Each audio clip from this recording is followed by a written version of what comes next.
Bueno, estamos con el padre, es un sacerdote brasileño, pero que está en la causa de Peter Torrot, ¿no? ¿Cómo es su nombre, padre? Yo soy el padre Fernando Clemente, soy misionero del Sagrado Corazón. Ok, en Venezuela nos encantaría escuchar un poco acerca de este santo que va a ser canonizado junto con los nuestros Sí, y nos gustaría conocer un poco la historia y saber por qué llega a los altares. sí.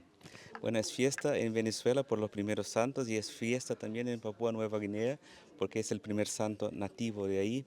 Y su historia básicamente es que él era uno de los primeros que fue convertido al catolicismo en estas tierras. Nació en 1912 y no era sacerdote, no era religioso, era un laico, catequista, padre de familia, tuvo 3 hijos.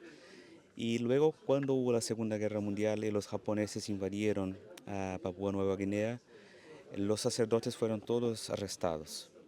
Y él se quedó prácticamente solo con la responsabilidad de hacer con que la gente no se esqueciera de Dios, ¿No? Siendo laico. siendo laico. Entonces, hubo un sacerdote que logró esconderse. Entonces, por ejemplo, el sacerdote celebraba la misa y él a veces caminaba como 25 kilómetros para buscar las hostias, para distribuir a la gente, celebrar la palabra con la gente, hacer los bautizos y todo. Toda la vida pastoral del pueblo lo hizo Peter Torrot. Pero resulta que con la invasión, poco a poco los japoneses reintroducieron la poligamía para intentar ganarle a la gente, a la confianza a la gente. Y resulta que algunos de los jefes empezaron a contraer más matrimonios, digamos, tenían Sí. más esposas. Y él se opuso vehementemente. Dijo, no, hay que respetar primero la ley de Dios y no la ley de los hombres. Y por esa razón fue arrestado y finalmente fue asesinado en 1945, el 7 de julio, justamente por el hecho de no renunciar a su fe.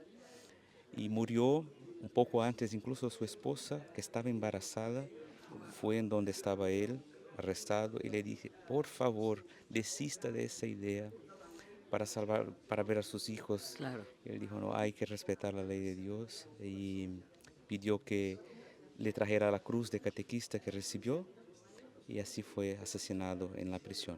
Pero qué admirable, ¿no? Una persona en un país como ese y prácticamente solito. ¿M?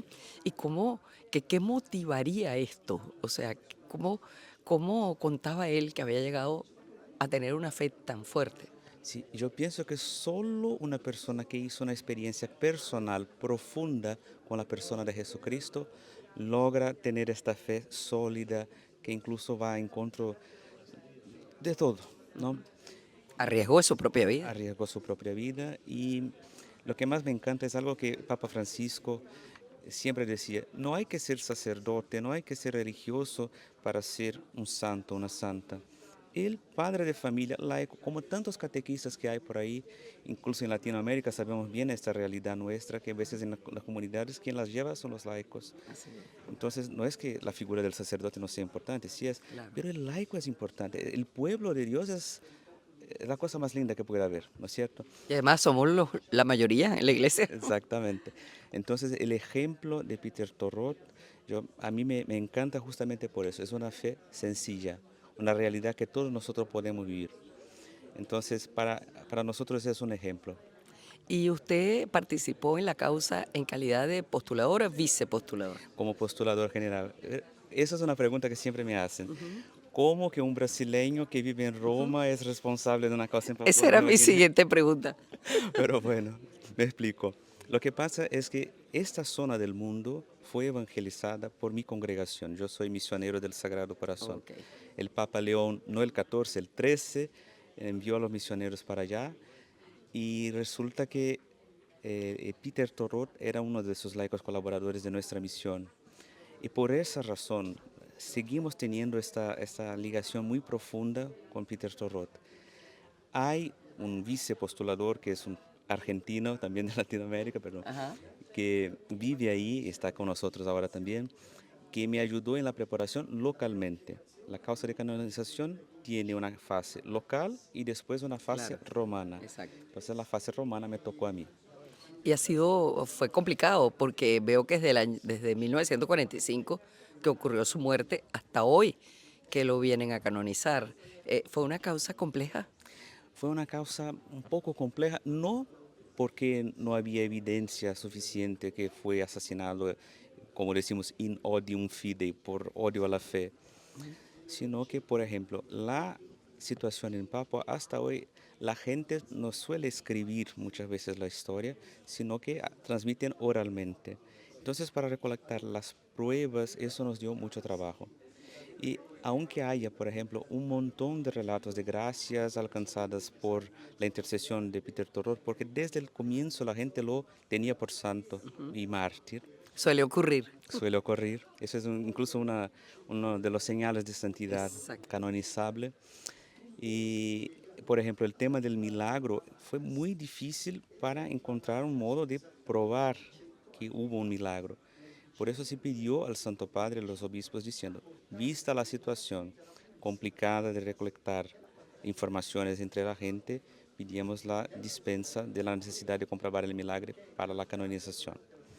Y resulta que Papa Francisco, un poco antes de fallecer, fue a Papúa Nueva Guinea y vio la devoción de la gente, conoció su historia y decidió aceptar el pedido de los obispos. Ah, maravilloso. Ahora fíjese, padre, ¿qué ha significado para el pueblo de Papúa Nueva Guinea esta decisión de la Iglesia de santificar a uno de los suyos?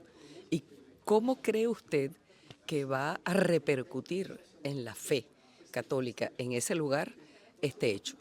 Y yo creo que la canonización es más la confirmación de aquello que la gente ya sentía en su corazón.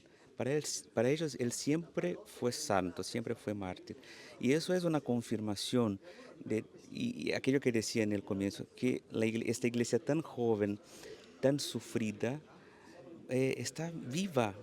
Entonces, para toda la iglesia en Papúa Nueva Guinea ahora es fiesta, fiesta y fiesta, y que localmente van a celebrar en diciembre próximo, porque por la distancia obviamente no es tan fácil para que ellos vengan aquí a Roma para celebrar la Claro. canonización.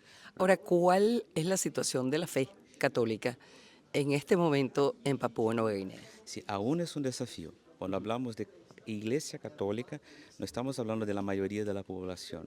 Entonces, hay otras denominaciones cristianas y que incluso a veces Claro, no viven claro. pacíficamente, ¿no? Entonces, yo creo que también la canonización puede dar un nuevo ánimo para la fe católica ahí en Papua, en Nueva Guinea. Y para la unidad de los locales, ¿no? Exactamente.